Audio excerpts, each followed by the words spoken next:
एक छोटे से अंतराल के बाद एक बार फिर से आपका स्वागत है हमारे इस खास कार्यक्रम वास्तु ज्योतिष सागर में। आगे बढ़ने से पहले हम आपको बता दें कि आपके टीवी स्क्रीन पर फ्लैश हो रहे हैं संजय जैन जी के नंबर्स।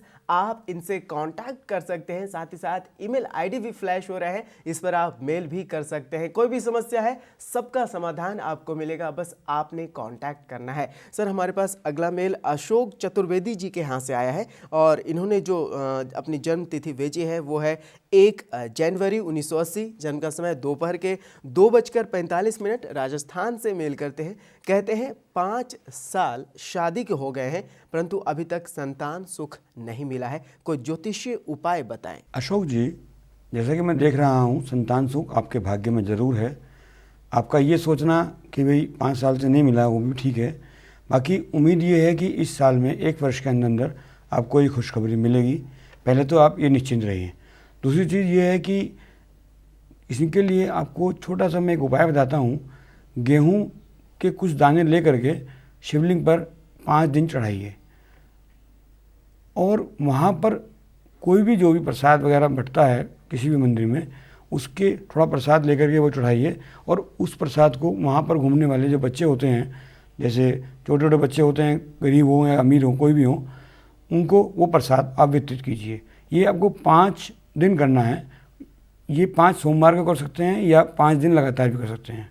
जैसे भी आप चाहें वैसे कीजिए, निश्चित रूप से आपके घर में किलकारियाँ गूंजेंगी। जी बिल्कुल। तो सर, सिर्फ 5 बार ये उपाय करें तो इनकी समस्याओं का समाधान हो जाएगा। हो सकता है कि इनके आसपास शिवलिंग यानी शिव मंदिर ना हो, तो वैसी स्थिति में कैसे भगवान शिव की वंदना कर सकते हैं? भगवान शिव की वंदना तो ऐसा मेरे को लगता नहीं कि इंडिया में कोई जगह ऐसी है कि जहाँ पर भगवान शिव का मंदिर ना हो।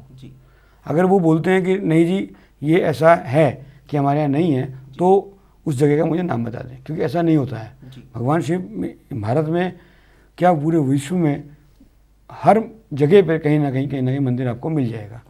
और इनकी समस्या इतनी बड़ी है, संतान सुख प्राप्त करने के लिए अगर 5 दिन जाना भी पड़े तो वो बहुत बड़ी समस्या नहीं है।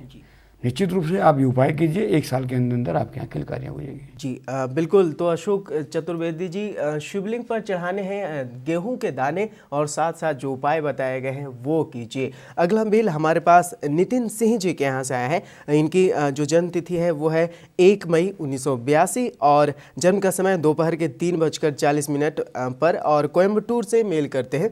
कहते हैं मेरी IT इंडस्ट्री में सर्विस है, आपका प्रोग्राम देखा बहुत अच्छा लगा, फिर जिज्ञासा हुई कि कुछ तरक्की के लिए आपसे बात करें, जबकि ये अपने तरक्की से संतुष्ट हैं, सेटिस्फाई हैं, एक अच्छे लेवल पर वर्क कर रहे हैं, लेकिन ये जानना चाह रहे हैं कि क्या इससे भी आगे बढ़ने की संभावनाएं हैं, अगर है तो क्या करें उपाय कि जल्दी से वो मिले। नितिन सिंह जी, जैसे कि आपने बहुत अच्छा क्वेश्चन किया और बहुत अच्छी आपकी जिज्ञासा है।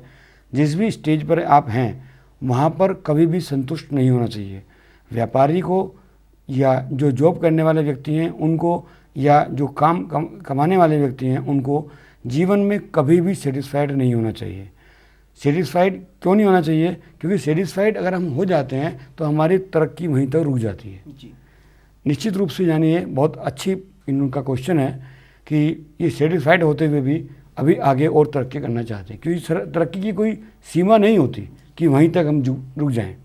इनको करना क्या है, 7 अनाज मिला करके किसी भी प्रकार के 7 अनाज ले लें और रेगुलर पक्षियों को डालें। निश्चित रूप से जिस भी पोस्ट पर ये हैं वहाँ पर तरक्की भी मिलेगी और आगे भी इनको और तरक्की मिलती चली जाएगी। इस संबंध में मैं ये कहना चाहूँगा कि जिस प्रकार एक राजा को अपनी सीमाओं को बढ़ाने की कोशिश करनी चाहिए और कभी भी उससे संतुष्ट नहीं होना चाहिए और बढ़ानी चाहिए, इसी प्रकार आम व्यक्ति को, जो हम लोग हैं, हमको कभी भी अपने कितनी भी हाई पोस्ट पे पहुंच जाएं सेटिस्फाइड नहीं होना चाहिए और आगे बढ़ने के लिए निरंतर कुछ ना कुछ जो भी ज्योतिषीय या वैसे उपाय हों, कर्म हो, वो करते रहना चाहिए, जिससे कि इनको आगे भविष्य में भी कोई परेशानी नहीं आएगी। यानी इन्हें ज्योतिषीय उपाय के साथ साथ जो उसे आगे बढ़ने के प्रोफेशनल उपाय हैं उसे भी अपनाता रहना वो तो ये अपना आप ही करेंगे, वो तो ये अपना आप ही करेंगे, समझदार हैं। बाकी जो इन्होंने पूछा है उसका ये जवाब है कि सेटिस्फाइड नहीं होना चाहिए। ये इनकी अच्छी बात है कि ये सेटिस्फाइड होते हुए भी फिर भी आप हमसे पूछ रहे हैं कि और तरक्की के क्या चांस हैं। तो यही है एक अच्छे मतलब व्यक्ति की पहचान या अच्छे काम करने वाले की पहचान, कि जो कभी भी सेटिस्फाइड ना हो और हमेशा आगे बढ़ने की सोचता रहे। जी बिल्कुल।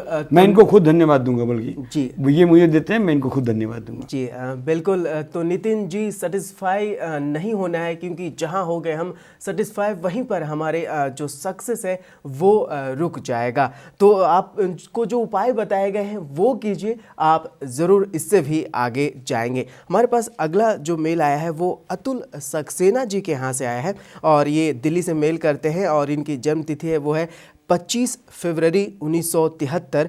जन्म का समय ये लिखते हैं कि नहीं पता है। ये कहते हैं कि घर में कलह बहुत ज़्यादा है, बीमार लोग बहुत ज़्यादा हैं, जॉब जो ये कर रहे हैं वो भी जाने की संभावना है। क्या कोई नया जॉब जल्दी से मिलेगा या कोई व्यापार करें, क्या हो सकता है इसका उपाय? अतुल जी, जैसा कि आपने बोला है कि घर में कलह और बीमारियां हैं, इसी वजह से मैं आपको बोलूँगा कि इसी ही वजह से ये आपका जो कारोबार है, जो आप कर रहे हैं, इसमें बाधाएं आ रही हैं। नहीं, आप केवल इस चीज़ को सुधार लीजिए। घर में कलह को एक व्यक्ति यदि पूरे घर के अंदर एक व्यक्ति यदि ये समझ ले कि मुझे झगड़ा नहीं करना है या मुझे कलह नहीं करनी है, तो कलह धीरे धीरे समाप्त हो जाती है। ये एक षष्ठी का नियम है कि जब आपको कोई कहे कि आप ये काम गलत कर रहे हैं और आप उसको स्वीकार कर लें, चाहे कर रहे हैं या नहीं कर रहे तब भी स्वीकार कर लें, तो निश्चित रूप से सामने वाले के पास दूसरा कोई जवाब नहीं होता और कलह कम होती चली जाती हैं। इतना आप कीजिए, कलह को समाप्त करने का कोशिश आप कीजिए, और ये आपके आगे की जो समस्याएं, बीमारियां हैं और जो जॉब आपकी जाने वाली है या आपको लगता है कि जा सकती है, इससे निश्चिंत रहिए। इसी को करने मात्र से आपको सब कुछ ठीक हो जाएगा। कोई भी चीज़ पे चाहे गवर्नमेंट बैन लगाए या कोई चीज़ कुछ भी करे, आपको किसी भी प्रकार की कोई परेशानी नहीं आएगी। एक अगर गुलशन में फूल खिलने बंद हो जाएं या कम हो जाएं तो दूसरे गुलशन को तैयार कर लेना चाहिए। इस प्रकार आप समझिए कि किसी भी प्रकार की परेशानी दिमाग में मत डालिए। जी बिल्कुल। तो अतुल जी, जो आपके घर में कलह है उसका जो उपाय बताया गया है वो कीजिए आप, और कहीं ना कहीं आपको भी इसके लिए प्रयत्न करना होगा। क्योंकि घर में कोई कुछ बोल रहा है तो उसकी भी बात थोड़ी सी सुन लीजिए, उसे प्यार से समझाइए, उस जो समस्या है उसके जड़ तक जाइए, और थोड़े से जो बातचीत का जो दायरा है उसे बढ़ाइए। आपके घर में कलह की जो समस्या है वो दूर होगी, और अगर कलह घर में दूर होगा तो घर के लोग मानसिक रूप से स्वतंत्र होंगे, अच्छा सोचेंगे, और ये कहीं ना कहीं सपोर्ट करेगा आपके घर की स्थिति को, और लोग बीमार भी कम होंगे। क्योंकि घर में अगर लोग बीमार पड़ रहे हैं इसका मतलब कहीं ना कहीं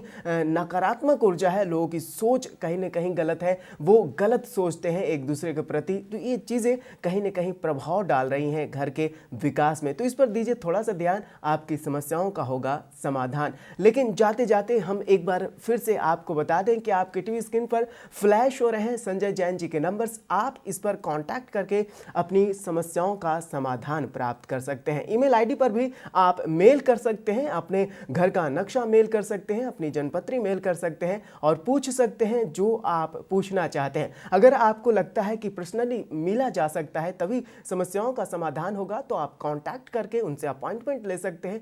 सबका है समाधान, बस एक ही शर्त है, वो है कि आपको कांटेक्ट बनाए रखना है। सर, आप हमारे कार्यक्रम में आए, आपका बहुत बहुत धन्यवाद। आज के वास्तु ज्योतिष सागर कार्यक्रम इतना ही, तब तक के लिए हमें दीजिए अनुमति। नमस्कार। नमस्कार।